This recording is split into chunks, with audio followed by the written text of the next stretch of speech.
Hello, hello. I am KP. And I'm Kristen. Welcome to the Nightly on Hatch Plus, where being in bed feels like the best idea you had all day. KP, how are you doing tonight? How are you feeling here in this pillow fort? I'm feeling quite relaxed. I think I kind of tweaked my back last week and now finally rested and feels better again. I'm so glad to hear that. Sometimes all you need is just to take it easy, not be too hard on yourself, let the body heal. My friend recommended laying on the ground a good amount, and that really did the trick. It's sometimes the simplest solutions. Oh, yeah. That work the best. I just laid on the ground watching TV for a few days and good as new. I'll be honest with you, KP. I lay on the ground every single day for at least a half hour. That is great. I do a little bit of stretching and I tell myself it's exercise, but a lot of it is just letting myself rest, let myself have a moment. And I don't feel like in our hustle and bustle world, we give ourselves permission to just be quiet and lay there. And toddlers, they got that figured out. Yeah.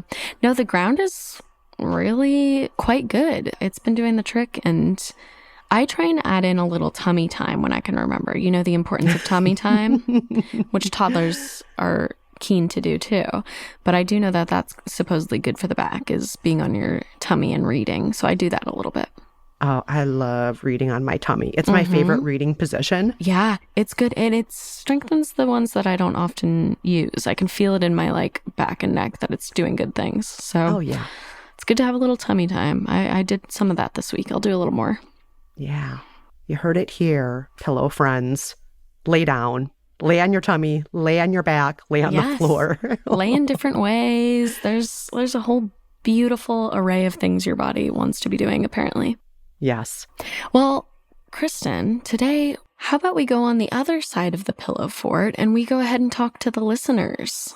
Kristen, would you like to answer some listener questions with me? Ooh, I love listener questions. We'll see if we give good advice, differing advice, or bad advice. I've been known to give some bad advice, so we'll see. All right, I have a question from a listener here. This is question number 1, short one. Is it bad to want to pivot careers even when you're good at what you do? Okay, I love this question. I love it. First of all, I just want to say it's not bad to want anything. Because that's not acting on anything, that's not doing anything, but it's okay to have desires. It's okay to want to go on vacation when you're at work. It's okay to want to go on a walk rather than sit on the couch. It's okay to want to sit on the couch rather than go on a walk. It's okay to want things. And definitely. I think we live in a world where frequently we're told it's not good to have desires or to want things, but I'm going to say it's totally okay to want something.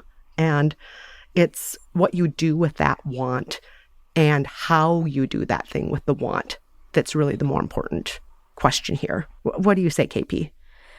I am such an advocate for change. And I know this is not everyone's POV, but I love packing up and moving cities. I love packing up and moving careers. I've done it many times. You're about to do it again. I'm about to do it again.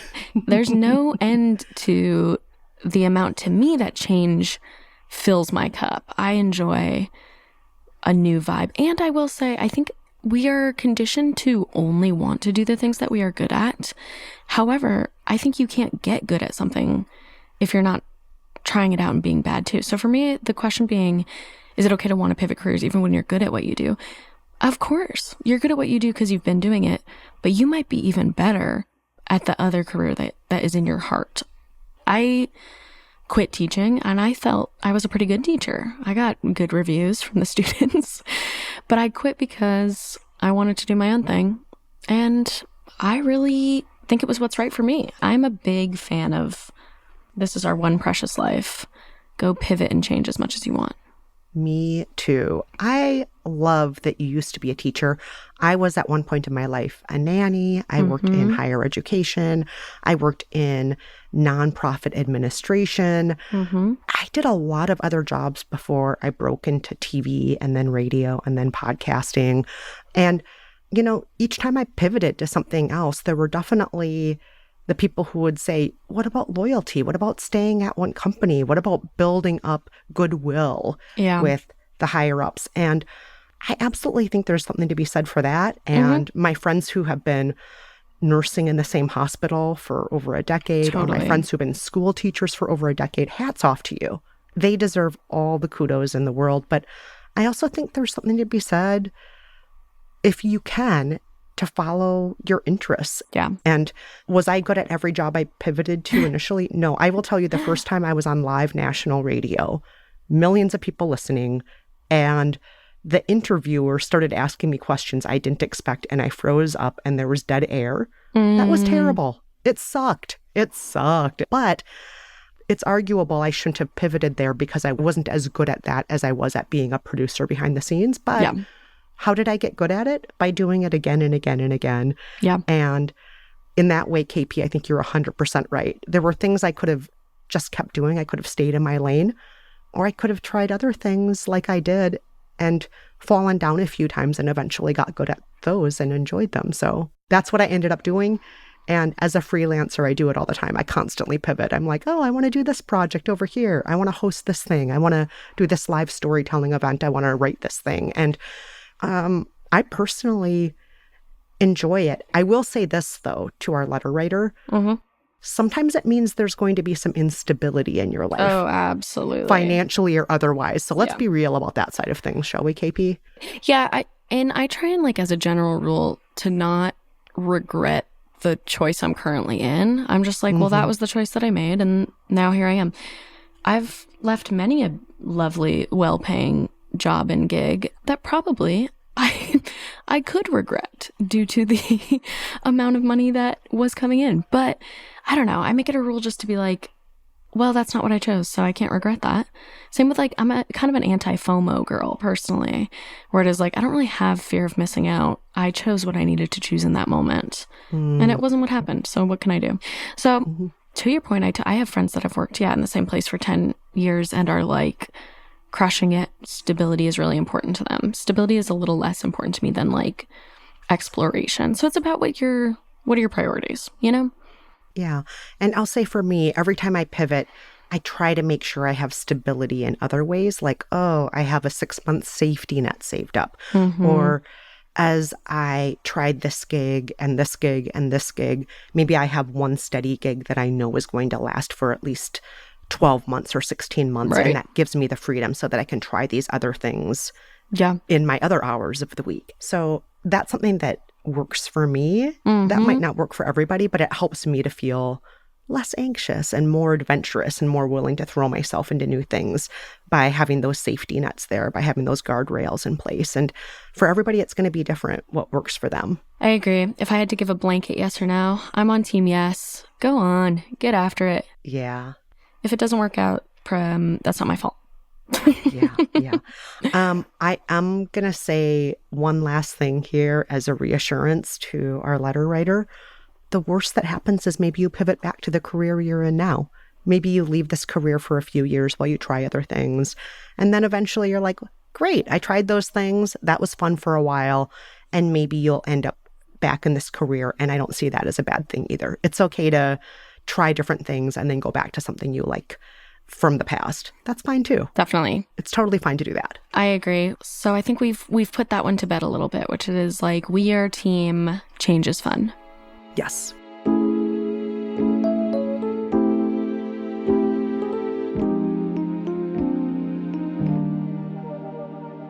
Okay, here's beautiful listener number 2's beautiful question. My partner and I just moved into a new place and cannot agree on how to decorate. Yes, I love this already. Me too. This is made especially difficult by the bright teal couch my partner brought into the relationship and loves. I've humored the couch, but now we are somewhere new. I don't want to be hemmed in by that specific color palette. Can you help me either A, fall in love with this couch, or B, coach me on how to talk to my partner about getting a new one that isn't bright green? Ugh, I love this question. Very relatable. We've all been there. Yeah. KP, have you had to meld furniture styles with somebody else before? Absolutely. My last partner felt really, really gung-ho on leather. Ooh. And not only leather recliner. Oh, no. But it's all about balance, of course. So I said yes to the leather recliner, but I found one in like a red, which I thought was kind of cooler. It was like, oh, then that's a bit of a more of a statement piece. Yeah. It was on sale. I really couldn't find a reason not to, aside from I think it's ugly. So, I mean, this is also speaking to me because I really don't like the color teal. So I can understand where this listener's coming from. Okay, first of all, KP, I got to tell you, you and this listener are wrong. Teal is a glorious color. Okay. It is All right. beautiful. You know the little daybed behind me. You've never really taken time to look at it closely. It's teal. And how does this daybed look so gloriously velvety teal? Because that is a furniture cover. Yes. You can get furniture covers very, very cheap in a wide variety of colors.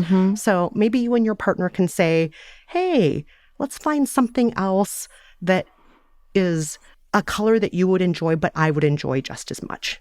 Or here's something else you can maybe try that I had to do when my husband and I moved in together 10 plus years ago. So he was really into both farmhouse and industrial.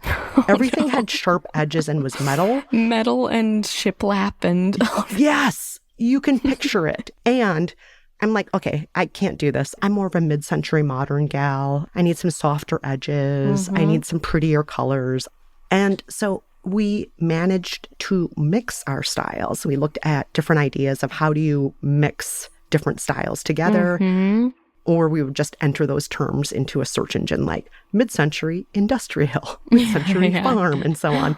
And we got different ideas of how to mix things together so that things look eclectic but not chaotic. And maybe letter writer, you can do the same thing. I'm not sure what your style is, letter writer, but let's say, for example, you're more of a Southwest sort of person. Well, teal goes really well with that. You can add some touches of cream, of brown, maybe even a bit of orange here and there, and the teal will look great for a Southwest motif.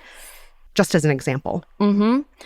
I also like mid-century modern, and ideally I would go like fully, I go atomic age. I'm like, I want it to actually all be old and vintage. I love that look and charm and just like decor. And then it's like when you compromise on that, because my previous partner's look was more like, college dorm, I would say, yeah, cheap. So sometimes the compromise then ends up looking like it doesn't have any personality at all. So another way you could do is each room is more of that person. Like I would have loved if we had 2 bedrooms, I would be like, you know what? The office can be your leather paradise. Feel free.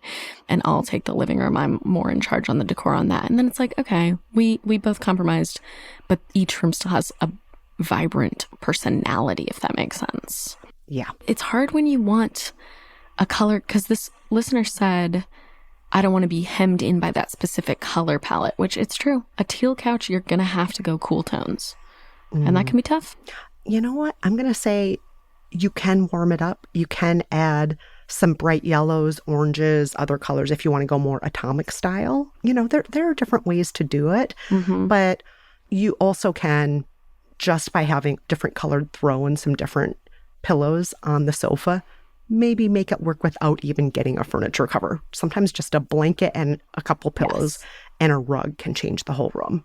It's true. My friend had this exact issue when she moved in with her now husband. And you could do what she does, which is just tell them they don't know what they're talking about. And then you take it over. She found her way by just saying, too bad. It depends on the partner you're working with, because there are partners who are just like, yeah, please take the lead on this. I'm not here to be an interior decorator. I just want to live with you and I don't want to deal with this stuff. So if you have a partner like that, go for it. Just take over.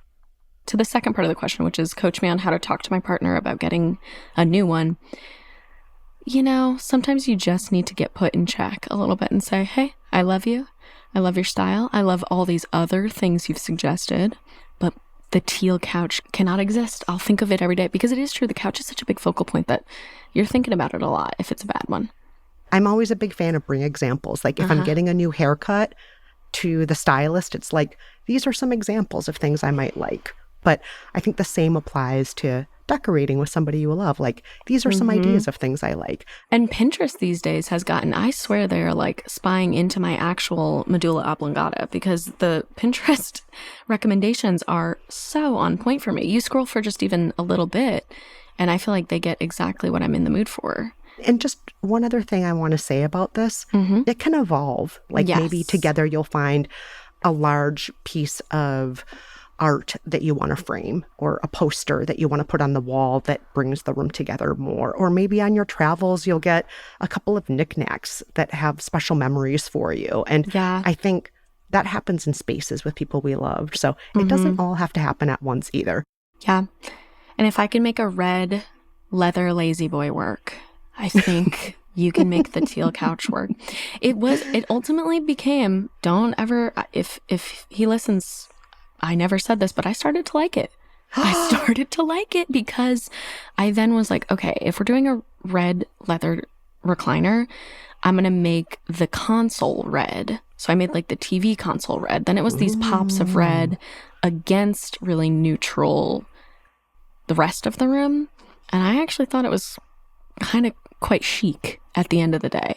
You heard it here, listeners. KP loves a red leather recliner. No. Happiest day was when it moved out of my home. But I think I could make it work now. And I think the bright teal couch, as long as maybe everything else is neutral, you get... Because I liked what you did back there with like a gold and a pink. Those do offset the teal a little bit. There's something. It can be done. It can be done. It can be done. And I will say, all this talk of couches has got me feeling cozier than you could ever believe. If we've put that one to bed, I think we should now put ourselves to bed.